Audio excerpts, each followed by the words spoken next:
आज द्विघात समीकरण के ऑब्जेक्टिव क्वेश्चन बनाएंगे। पहला नंबर, निम्न में कौन द्विघात समीकरण नहीं है। इसमें पहचानना है कौन है कौन नहीं है।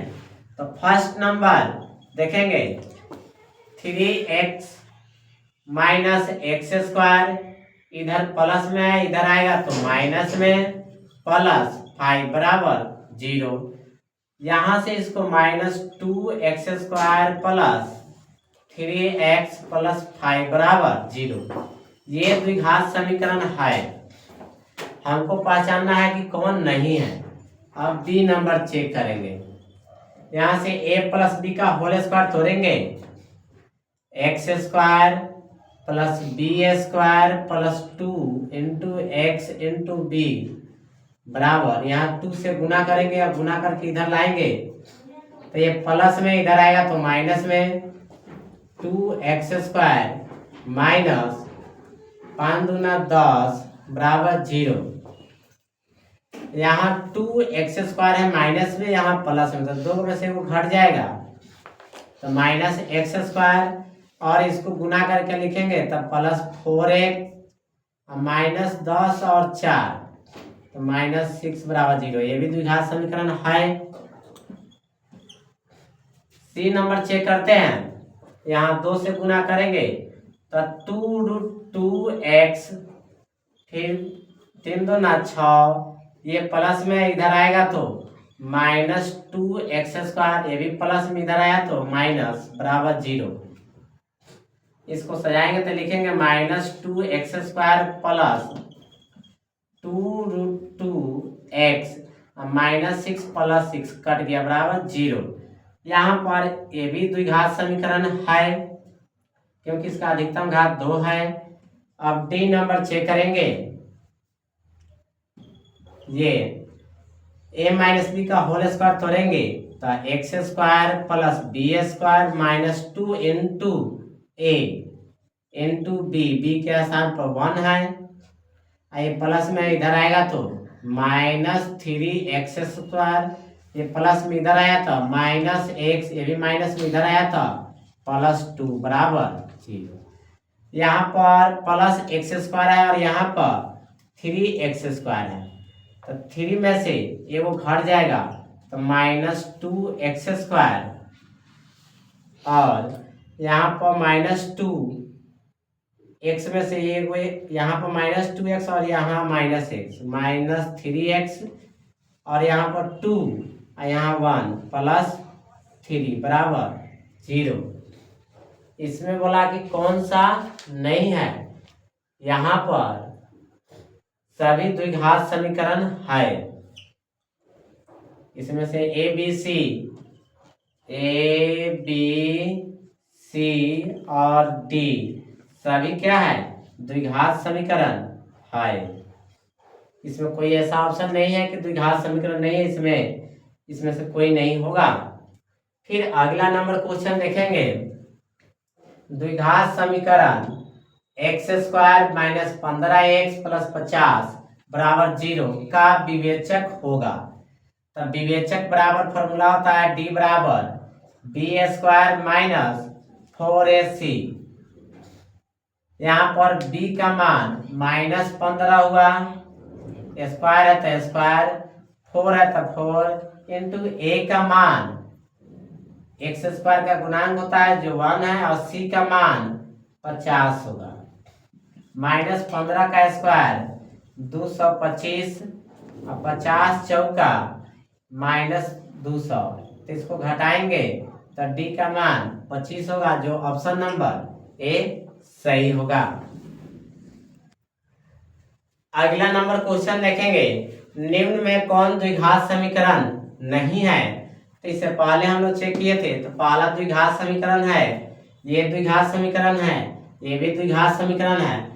ये सी नंबर में उसमें गुना में 2 था और यहाँ पर पावर में 2 है, तो इसका a प्लस बी का होल स्क्वायर तोड़ेंगे तो √2x का होल स्क्वायर प्लस b का तो 3 का स्क्वायर प्लस 2 इंटू a होता है तो √2x इंटू b बराबर है बराबर की साइड में 2x² है, इधर लाएंगे तो -2x², ये भी प्लस में इधर लाएंगे तो -6 बराबर 0।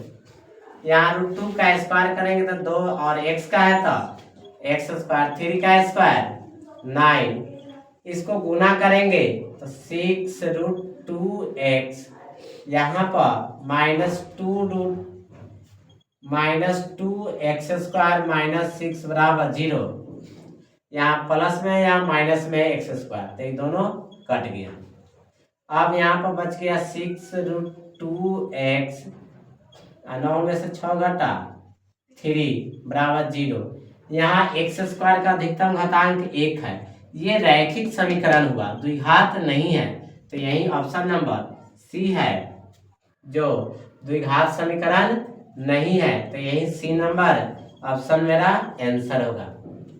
अगला नंबर क्वेश्चन देखेंगे, यदि द्विघात समीकरण bx² + ax + c बराबर 0 का मूल समान है, तो मूल समान कब होता है? जब d का मान 0 होता है। तो यहाँ से हम लोग फॉर्मूला d बराबर होता है b² - 4ac बराबर 0।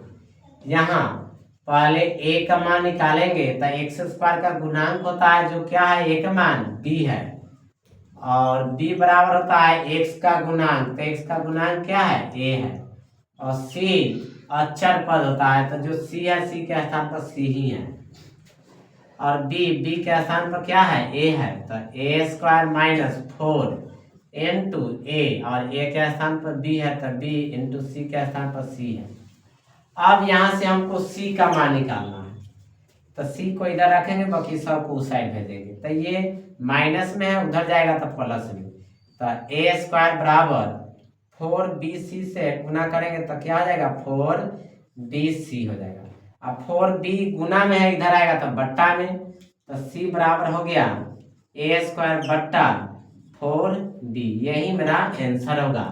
तो यहाँ से ऑप्शन नंबर देखेंगे तो मेरा बी सही होगा। फिर अगला क्वेश्चन, अब अगला नंबर क्वेश्चन देखेंगे 5 नंबर, यदि द्विघात समीकरण px बराबर 2x² + 3x - 4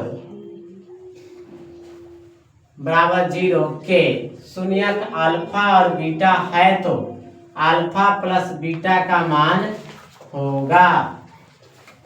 तो यहां से देखेंगे a का मान 2 और b का मान x का गुणांक होता है जो 3, और c का मान -4।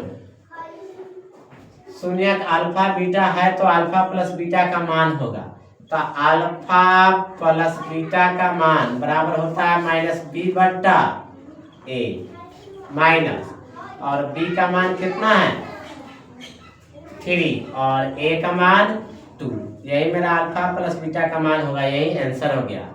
फिर 6 नंबर देखेंगे, यदि अल्फा तथा बीटा द्विघात समीकरण x² + x - 2 बराबर 0 के मूल हो, तो 1/अल्फा प्लस 1/बीटा का मान होगा। यहाँ से द्विघात समीकरण में a का मान 1 होगा, b का मान भी 1 है, और c का मान -2 है। अब हमको मान निकालना है 1/अल्फा प्लस 1/बीटा का मान, तो यहाँ से दोनों का एलसीएम निकालेंगे तो अल्फा इंटू बीटा होगा। अल्फा से अल्फा कट गया, बीटा में 1 से गुना किए तो बीटा प्लस है तो प्लस, फिर बीटा से बीटा कट गया, अल्फा से 1 में गुना करें तो अल्फा। इसको आगे पीछे लिख सकते हैं, अल्फा प्लस बीटा बट्टा alpha into beta. Alpha plus beta शून्यकों का योग, तो शून्यकों का योग बराबर होता है -b/a, और अल्फा इंटू बीटा यानी शून्यकों का गुणनफल, शून्यकों का गुणनफल बराबर होता है c/a। यहाँ ए से एक कट गया, यानी 1/अल्फा प्लस 1/बीटा बराबर बचा -b/c। अब देखेंगे माइनस और b के स्थान पर 1 है और c के स्थान पर -2 है, माइनस माइनस कैंसिल हो गया, इसलिए 1/अल्फा प्लस 1/बीटा बराबर 1/2 आंसर हुआ। यहाँ से देखेंगे ऑप्शन नंबर ए जो सही है।